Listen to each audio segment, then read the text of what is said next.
নমস্কার বন্ধুরা, হাসি খুশি রান্নাঘরে সবাইকে স্বাগত। আজকে বন্ধুরা আমি একটা নতুন রেসিপি নিয়ে আসলাম। আজকে বানাবো কাঁঠালের রেসিপি। এখন আর ইচ্ছা পাওয়া যায় না বন্ধুরা, আমি সেই জন্য আমি কাঁঠাল এনেছি। কাঁঠালও ইয়েটা ভালো হয়। আজকে বানাবো আমি কাঁঠালের কুপ্তা কারি। সেই জন্য দেখেন আমি এখন কাঁঠালটা খেতে আপনাদেরকে একটু দেখাই। It's alright. It's alright.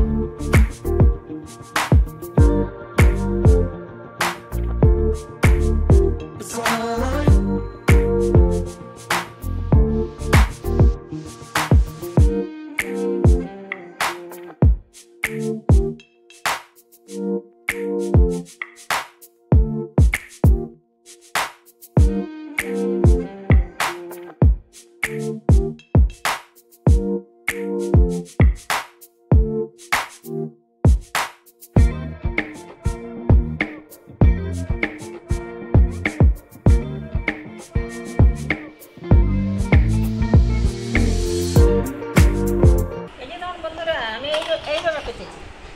আরও কাটার বাকি আছে, তারপরে এইভাবে সবগুলো কেটে নেবো। ভিতরে শুকনো করে ফেলি না, ভীষণ নরম, এগুলো বয়েল করলে খাওয়া যাবে, সেই জন্য রেখে দিয়েছি।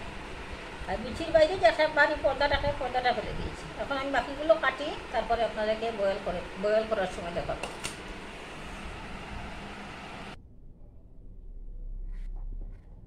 এই যে ধরুন বন্ধুরা, আমি জল দিয়ে দিয়েছি পরিমাণ মতো। এখন একটুখানি হলুদ আর একটুখানি কাঁচা তেল দেবো, তাহলে সাইডে লাগবে না, লাগার সম্ভাবনা থাকে না। আর বাটিতে আটা লেগে যায় তো পরিষ্কার করা ভীষণ কষ্ট। যখন বয়েল করবো, যতক্ষণ দরকার ততক্ষণ বয়েল করে তারপরে দেখাবো। এই যে ধরুন বন্ধুরা, বয়েল হয়ে উঠিয়েছে। এখন একটুখানি ঠান্ডা যদি ধুয়ে ঠান্ডা করে আমি গ্রাইন্ড করবো। গ্রাইন্ডটা অন্য জায়গায় করতে হবে, দেখাতে পারবো না। এই যে গ্রাইন্ডারে ঢুকিয়ে ফেলেছি। এখন দিয়ে দেবো একটা কাঁচা লঙ্কা। জাল বেশি দেবো না, আপনারা বুঝে জাল দেবেন, যার যতটুকু জাল ভালো লাগে। আর দেবো একটা বয়েল করা আলু একসঙ্গে, তাহলে কুপ্তাটা খুব নরম হবে। এখন আমি গ্রাইন্ড করে নিয়ে আসি। বন্ধুরা, এই যে আমি গ্রাইন্ড করে এনেছি, দেখুন দুইবারে করেছি, একসঙ্গে ঢুকিয়ে নিয়ে এসেছি। সঙ্গে একটা বয়েল করে আলু দিলাম। আলু দিলে একটু সফট হবে, ভালো লাগবে।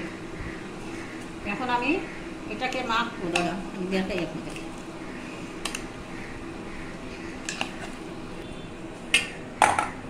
কিশমিশ কুচি কুচি করে রেখেছি, কাজু কুচি কুচি করে, সামান্য লঙ্কার গুঁড়ো, নুন, হলুদ দেব।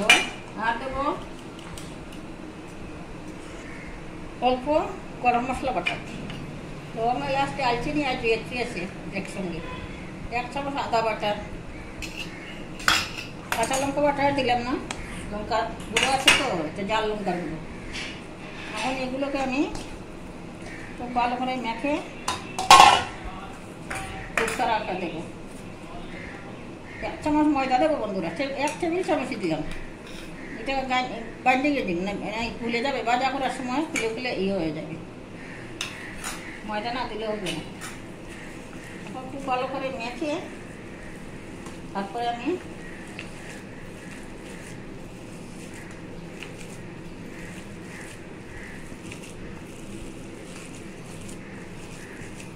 একটুখানি ময়দা দিলাম, পুরোটাও দিয়ে দিলাম।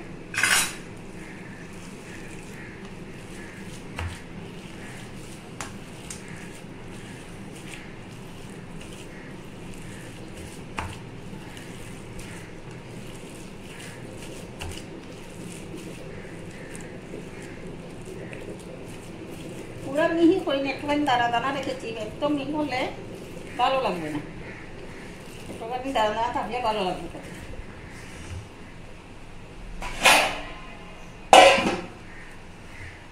এখন হাতে একটু রিফাইন অয়েল লাগিয়ে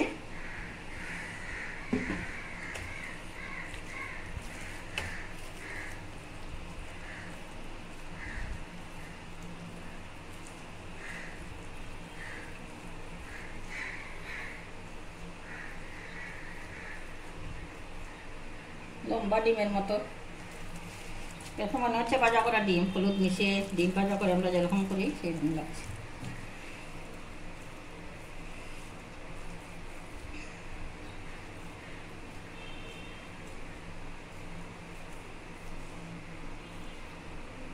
এইভাবে সবগুলো বানিয়ে আমি আপনাদেরকে দেখাবো। এইভাবে বানিয়ে ফেলবো সবগুলো। এই যে দেখুন বন্ধুরা, এটা হচ্ছে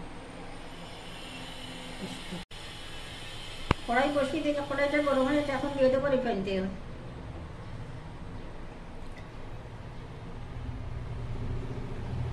আমার হাতের মধ্যে একটুখানি তেল লাগিয়ে এগুলোকে খুব সুন্দর করে তেলের মধ্যে ছাড়বে একটা একটা করে।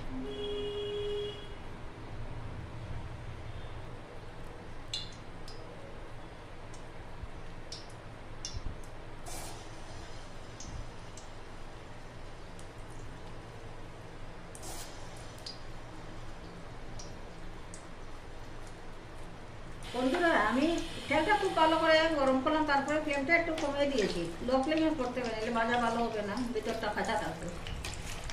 আস্তে আস্তে আমি লো ফ্লেমে ভাজা করব।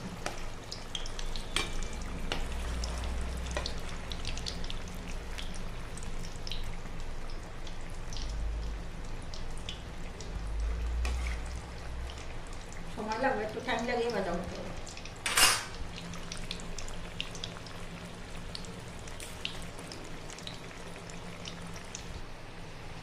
বন্ধুরা আমি প্রায় 3 মিনিটের মতো এগুলো ভালোভাবে ফ্রাই হয়ে গেছে।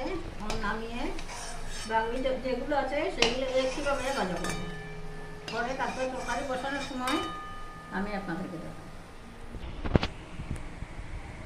এই যে বন্ধুরা, জিরে, ধনে, নুন, হলুদ, লঙ্কার গুঁড়ো একসঙ্গে জল দিয়ে আমি পেস্টের মতো করে রেখে দিই। গরম জল দিলাম, গরম জল দিলে খুব ভালো হয়েছে জন্য গরম জল। আমার দেখুন শুক্তাগুলো ভাজা হয়ে গেছে, ফ্রাই করে নামিয়ে রেখেছি। এখন তরকারিটা আমি সরিষার তেল দিয়ে করবো। শুক্তাগুলো করেছিলাম রিফাইন তেলে, তরকারিটা সরিষার তেলে করলে ভালো হবে।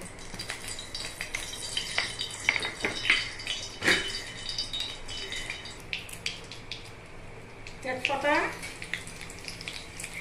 পাঁচফোড়ন,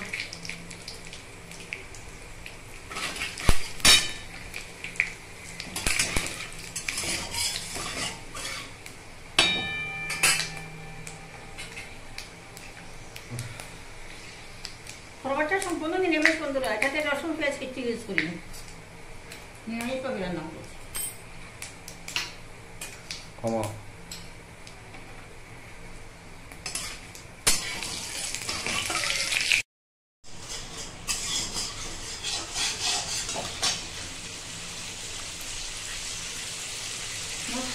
আদা আমার খুব ভালো করে কষানো হয়ে গেছে, খুব সুন্দর গন্ধ বেরিয়েছে। এখন দিয়ে দেবো জিরে, ধনে, হলুদ, লঙ্কার গুঁড়ো, নুন একসঙ্গে।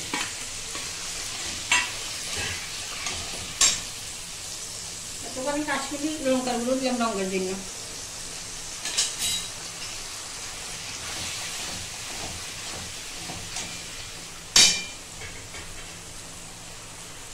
চারটে আস্ত কাঁচা লঙ্কা দিলাম, এটাতে ফ্লেভার সুন্দর হবে।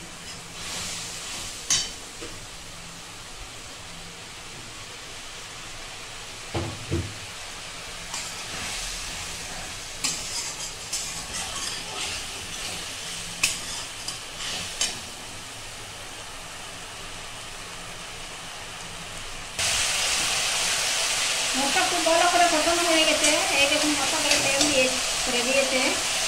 এখন আমি দিয়ে দেবো জল। আমি গরম জল দিচ্ছি বন্ধুরা, দিলে তরকারিটা স্বাদও হবে, ভালো হবে। এই তরকারিটা শুধু নিরামিষ, এখানে রসুন পেঁয়াজ কিছুই দিই। আপনারা এইভাবে করে ঠাকুরের পুজো নিবেদন করতে পারবেন। আমি যেভাবে রান্না করলাম এইভাবে রান্না করে একবার খেয়ে দেখুন কীরকম লাগে। একটুখানি দিলাম জায়ফল গুঁড়ো, গরম মশলা, নিরামিষ তরকারি তো 2 চামচ পরিমাণ চিনি দিলাম, মরিচের গুঁড়ো,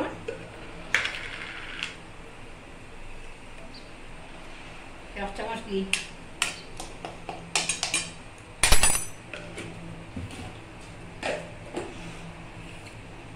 একটুখানি ভাজা মশলা বন্ধুরা। এখানে জিরা, ধনে, গোলমরিচ, দারচিনি, শুকনো লঙ্কা, এলাচ একসঙ্গে ভেজে গুঁড়ো করে।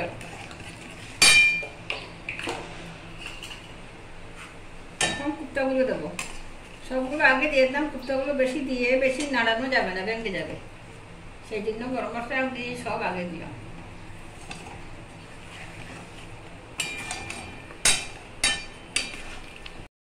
বন্ধুরা, আমার ইঁচড় বা কাঁঠালের কোপ্তা একদম রেডি। দেখেন কিরকম আছে, ভালো লাগছে নাকি? যদি ভালো লাগে এইভাবে একবার বানিয়ে খেয়ে দেখবেন কীরকম লাগে। আর যেসব নতুন বন্ধুদেরকে বলছি যে আপনারা যদি এখনও সাবস্ক্রাইব না করে থাকেন, প্লিজ দয়া করে সাবস্ক্রাইবটা করে দেবেন। পাশে থাকা বেলাইকনটা একটুখানি প্রেস করে দেবেন, তাহলে আমার ভিডিও সরাসরি আপনাদের কাছে যাবে। আজকের মতো এখানেই শেষ করছি। ভালো থাকবেন, সুস্থ থাকবেন, সাবধানে থাকবেন। দেখা হবে আগামী রেসিপিতে।